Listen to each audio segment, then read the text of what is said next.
নমস্কার বন্ধুরা, রকমারি রন্ধনের পক্ষ থেকে সকলকে স্বাগত। আজ আমি এটা খুব ভালো ডিশ বানাচ্ছি, খুব পুরনো ডিশ। সেটা আমি বানাচ্ছি, লাউ চিংড়ি বানাচ্ছি।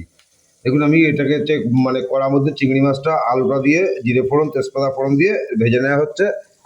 আর লাউগুলো এই যে কচি ছোটো ছোটো করে কেটে নেওয়া হয়েছে। আমাদের বাড়ির গাছের লাউ, অত্যন্ত মানে কচি লাউ, সেটা কেটে নেওয়া হয়েছে। এবার এটা দিয়ে মানে এখন আমি মানে এটা মশলাটা কষিয়ে নিচ্ছি একটু, তারপরে পরে লাউটা দিচ্ছি। লাউ চিংড়ি তো প্রত্যেকেই খেতে ভালোবাসে, খুবই সুস্বাদু রান্না, সকলেই জানেন। খুব পুরোনো দিনের রান্না একটা। তাই লাউ চিংড়িটা মানে করছি। সকলে দেখতে থাকুন, অবশ্যই সকলে খুব ভালো লাগবে।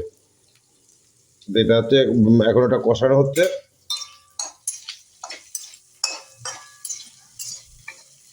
দেখুন, আমি সব একসঙ্গে করে নিয়েছি। এই যে জিরে, ধনে, কাঁচা লঙ্কা, আদা আর হচ্ছে টমেটো।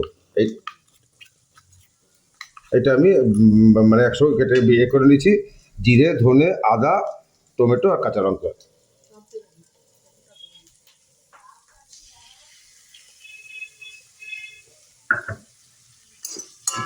খুব সুন্দর রান্না, খুব সুস্বাদু, সকলেই জানেন খেতে কত সুন্দর জিনিসটা।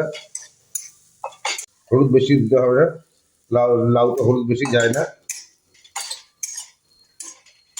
একটু মিষ্টি দিলাম, সামান্য একটু টক দই দিলাম।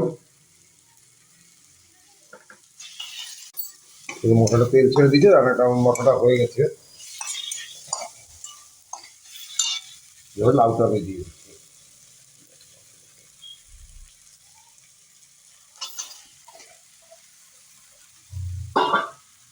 লাউটা দিয়ে মশলাটা ভালো করে মাখাতে হবে। পরিমাণ মতো নুনটা দিতে হবে।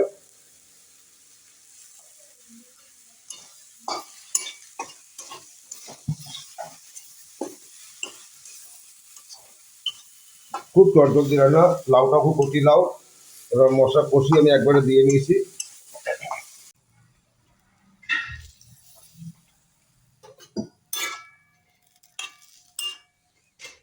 আর দুটো কাঁচা লঙ্কা এর মধ্যে আমি ভেঙে দিলাম।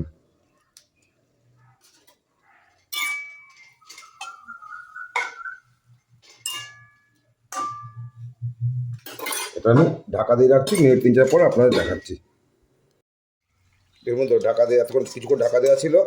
এরকম হয়েছে, লাউটা পরে কতটা কমে গেছে, জলও অনেকটা কমে গেছে, জল বেরিয়ে গেছে, লাউ আলু মোটামুটি সিদ্ধ হয়ে গেছে। আর মিনিট 2-3 পর জিনিসটা পুরোপুরি কমপ্লিটলি রেডি হয়ে যাবে। কত সুন্দর, কত সামান্য উপকরণ দেখে কত সুন্দর জিনিসটা হয়ে গেল। খেতে খুবই সুন্দর, অত্যন্ত সুগন্ধ বেরিয়েছে। আপনারা কিন্তু অবশ্যই করবেন।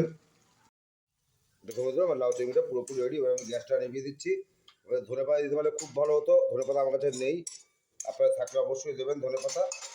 একটু দু একটা আলু ঘেটে দেবেন, তাহলে একটু গায়ে গায়ে লেগে থাকবে, জিনিসটা ছড়া মানে ছেঁড়া ছেঁড়া লাগবে না। একটু মাখামাখি হবে জিনিসটা। অত্যন্ত সুস্বাদু, খুব সুগন্ধ বেরিয়েছে। আপনারা কিন্তু অবশ্যই করবেন বন্ধুরা। লাউ চিংড়ি তো জানেন সকলেরই খুব প্রিয় একটা পদ, রেসিপি একটা। তাই এটা আমি এখন ঢেলে দিয়ে আপনাদের দেখাচ্ছি। দেখুন, আমার লাউ চিংড়ি পুরোপুরি রেডি এবং একদম মানে রেডি টু সার্ভ যাকে বলে, খাওয়ার জন্য পুরোপুরি রেডি। অত্যন্ত সুস্বাদু হয়েছে, খুব সুগন্ধ বেরিয়েছে। তাই বন্ধুরা সকলে করবেন, করে কেমন লাগলো আমাকে জানাবেন।